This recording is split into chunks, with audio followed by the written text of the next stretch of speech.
పేరిట ప్రత్యేకమైన వందన వచనాన్ని ఈ సమయంలో మీకు తెలియచేయుచున్నాను.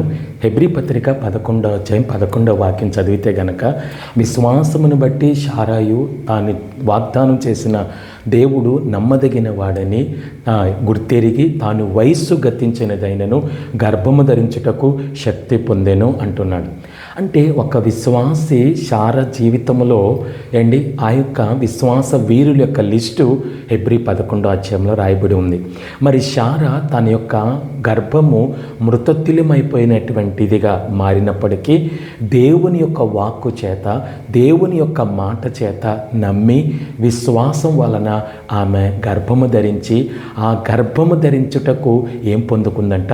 శక్తిని పొందుకుందంట. ఈరోజు కూడా దేవుని వాక్యం నమ్ము, దేవుని వాక్యం విశ్వసించు. ఆ వాక్యమును విశ్వసించుట ద్వారా ఆ వాక్యం నీకు శక్తినిస్తుంది. ఆ శక్తే వాక్యమును నిన్ను నెరవేర్పులోనికి ఏం చేస్తుందంటే నడిపిస్తుంది. ఆమేన్.